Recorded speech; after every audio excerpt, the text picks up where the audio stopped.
Chérif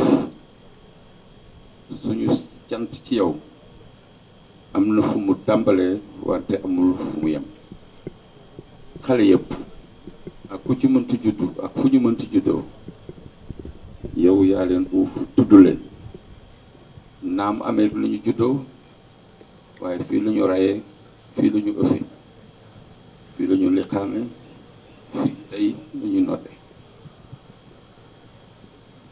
bu weesoo li nga wax te cof ko sama wayjur bu góor di Cheikh Khadr jële ko ci Chérif Abdoul Mamoun sama wayjur bu jigéen di Cheikh Khadr la cheikhal ko sama rakk bu jigéen di Cheikh Khadr la cheikhal ko le 12 juillet 2019 ak Géoul mu ñëw ziara la nga dajale mbooloo mi yëpp solal ma mbaxane takkal ma kaala cheikhal ma ni waaw moom mun taalibe murid la combat nañ ci ba sonn yow fi ngay jaar doo ma nii cër bu rëy ma boole ko ak mbégte bu rëy mu boole ma ak njabootam ñu dem ci armée yi nga xam ni fa la ñu denc sama wayjur mënuma boo ziaree ba noppi ziar shérif yi nga jóge fa ñibbi maa ngi ak sama kaala maa ngi ak sama mbaxane waaw man fan laa jëme lii toog tuuti ak fan ma dem seeti sëñ Cheikh Sidi Makhtar sëñ Muntaxa ma ne ko sëñ bi man Chérif Atkhana Ould El Balid keroog le 12 juillet 2019 dama ko dem ziari ko bëgg dëxëñ sama ñaanu wayjur ci bés bu muy organisé ak Géoul kaala gaa ngi nii mbaxane maa ngi nii man lañ ko takkal waaye jàpp naa ni yaa ko moom mun ma yow mi yaa ko moom boo demee nga waxal ma Chérif ne ko bu dee xeetul defar dara gënu ko rafet bu dee xeetu boole dara mu la gën lëkkale maa ngi sama kaala murit maa ngi sama ma ne sëñ Ismaïla waaw yéen lu ngeen ma wutal statut supérieur waaye lay baal ma waaye ma jàpp ne li Cheikh Abdou Rahman wax léegi mooy njabootu yonent bi sallallahu alayhi wa sallam fu ñu waxee mënees na ñoo kootu ci wax jooju ndax ci la bokk ñoom ñu ngi demee rek mën nañu yóbbaale maa ngi gërëm mbokk yëpp xam ni ba lii xewee ba léegi kenn amu ci jàmm waaye ñoom amuñu pexe sañuñu bañ ci bokk sañuñu bañ ci ñëw waaye am na ñoo xam ni lu ma jàppoon ni rek àddina moo ñu boole ndekete yow ëpp na loolu naam amoon naa ci ay hint sax waaye seen taxawaayu tey mesdames, messieurs les membres et anciens membres du gouvernement, messieurs les officiers supérieurs, à chacun d'entre vous, je présente un profond respect et mes hommages révérends. Mais bu yemoon ci ñun ñi nga xam ne ñoo bokk langue rek kon du ma yéemu waaye su ma gisee l'ancien premier ministre Idrissa Seck bi Cheikh Hadjibou Soumaré moom depuis le premier jour, j'allais dire la première heure, il m'a envoyé un mot. Plusieurs fois, au cours d'amis communs, monsieur le Premier ministre Idrissa Seck, sont venus relater des témoignages émanant de vous. Et je leur ai fait également des témoignages vous concernant. Et je n'ai pas pensé avoir ajouté un mot de plus que vous n'ayez mérité. Je n'ai pas pensé ôter un mot que vous n'ayez pas mérité. C'est une Pape Diop, ñoo bokk lépp ñoo bokk kër ñoo bokk sëriñ ñoo bokk pas-pas ñoo bokk kër sëñ Abdou Khadre sa teewaay fii obligation démb te loolu ci baalu la jëm ñu bare ñëw nañu fi parce que dégguñu témoin communiqué bi nga xam ni def nañu ko ci rajo bi le matin. Plusieurs fois il y a eu des retards, il y a eu des déconvenus. Vol bi tey la vol bi suba la vol bi gannaaw suba la ba man ma am njàqare ma ne waaw lu tax lii yëpp di am ci koo xam ni wàcc na liggéey te ñu war ko yóbbu waaye le statut peut-être plus ou moins particulier de la créature que nous avons en face de nous en est pour quelque chose. Il est né quand j'étais en mission en Amérique, titulaire de fellowship, Hubert Humphrey Fellowship Programme. mu nekk américain d'office ñu yóbbu ko Chine mu dem jàngi nekk kër Aliou Sall rakku Macky Sall def fa ñetti at wuutu fa magam bi di Babacar kooku def fa ñetti at ñibbisi dem Maroc moom mu dem États-Unis bi mu demee dugg armée mu ne waaw mun na pas il faut ma dem parce que am na yoo xam ni man war naa ko fekk am na fu ma war a féete sama ay rakk naam waaye am na foo xam ne war naa la woyofal sa ay coono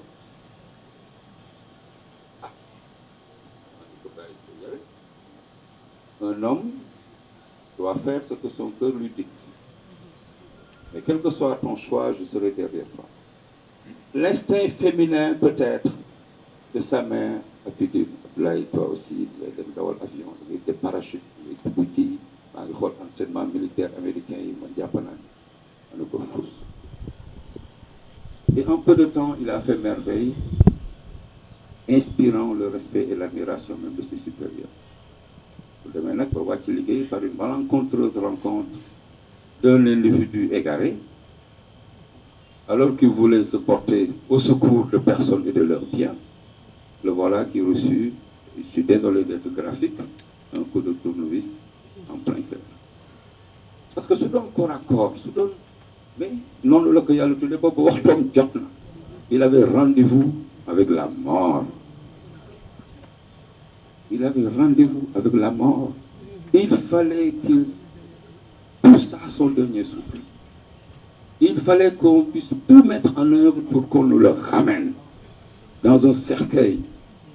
Alors que pour un garçon solide, je peux vous assurer qu'il en était un. Pour un garçon courageux, je peux vous assurer qu'il en était un. Pour un garçon rompu aux techniques de combat, je peux vous assurer qu'il en était un.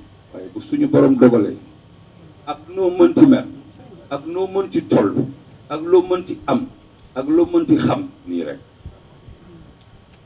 amul problème ñu sant ba nga xamante ni ñëpp a ngi fi tey teew di honoré xale boo xam ni daanaka li mu toog Sénégal te dëkk ko fi néew na par rapport ak ay atam waaye nag bu ñu demee ba foofu nga xam ni ñun dañu fa demoon jàngi moom mu dem fa jékkaani ba ñooñu pour ñu bàyyi corps bi mu ñibbisi c'était la croix et la bannière.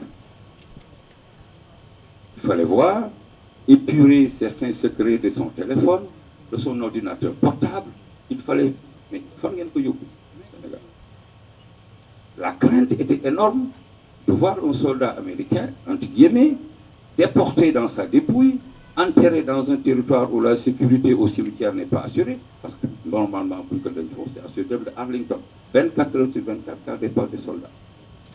La crainte était réelle de le voir être déterré, être relavé, être relooké, et de faire une propagande à l'échelle internationale pour dire un soldat américain capturé ou ceci ou ça. C'était difficile, diplomatiquement difficile, mais il fallait ramer avec calme, avec sérénité, avec sobriété, arrêter de communiquer à outrance. C'est pour cela que les Sénégalais ne s'en sont rendus compte que lorsque certains réseaux sociaux eurent la nouvelle, à ce jour, c'est peut-être la première et ce sera certainement l'unique communication que je ferai parce que ñaanal ko moom moo ma waar. maa ngi jàlle yaayam bu baax a baax di ko encourager. Pas une fois elle n'a versé une goutte de larmes. Je peux vous assurer. Quand Khadim m'a appelé ci màggal gi, la veille du màggal, ou le jour, la veille. Ne me pas are you alone? Ma ne ko yes. Su ma waxoon ñoom dama koy def haut-parleur. Mais xamoon naa ni nekkuma man kenn. Mun na ko naay toog ndax mën naa wax ma ne ko waaw. Mu yëg ci baat bi un tremblement ou un tremblement. Ma bëgg ko dindi hand free bi micro bi.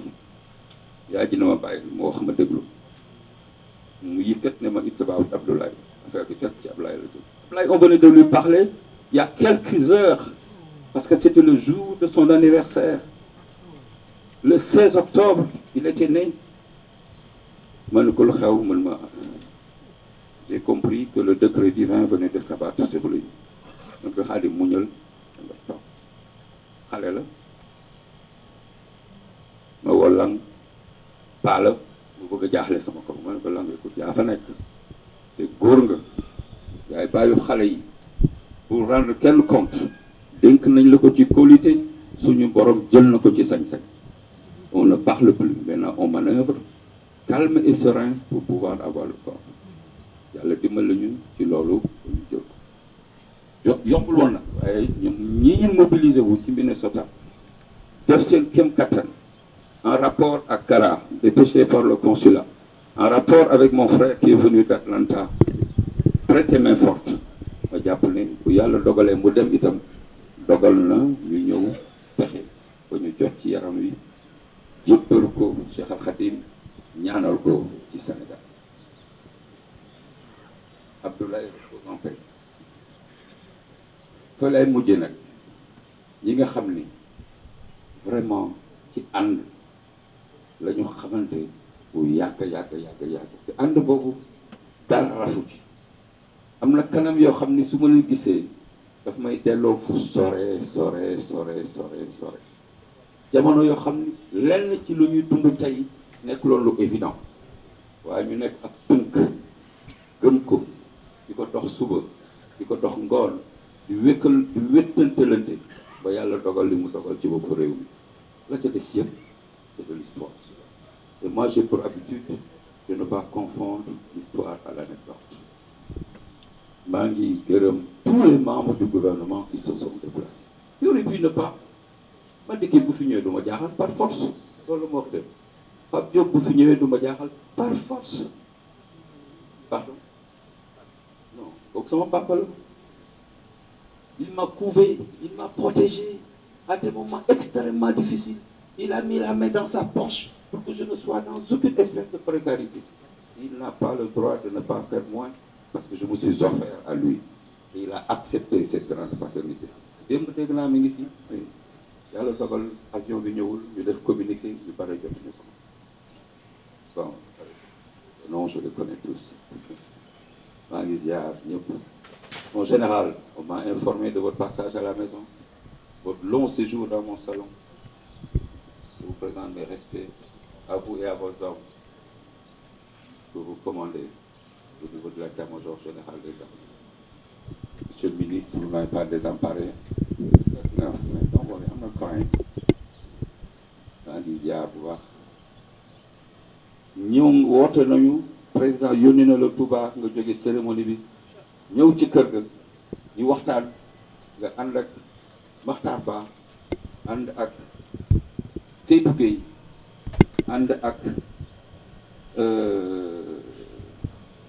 pardon Youssou ministre Dame Diop ànd ak Abdou Latif Coulibaly et un conseil spécial du chef de l'État doyoon na waaye ñu ñëw tey démb sa soxna ñëw ci kër gi ànd ak suñu ay dëkkandoo ànd ak Nabou ànd ak madame Sène mbir mi nag ñu ngi bëgg jéggi dayoo tey nga ñëw te mënoon bañ a ñëw et on vous aurait reconnu les plus larges circonstances atténuantes parce que yow Mohamed war nga xam ni fu ma nekk yow laa fa nekk man sama sañ-sañ bu amoon bu fekkoon mooy dogal yow kenn du la laal am na woy bu ñu ko doon woyal benn bés ci ay jamono ak man Madame le Premier ministre, présidente du Conseil économique, social et environnemental. Votre présence parmi nous a également valeur de symbole. Au-delà de la lionne que vous êtes, c'est une des responsables majeurs d'une formation politique à laquelle j'ai appartenu.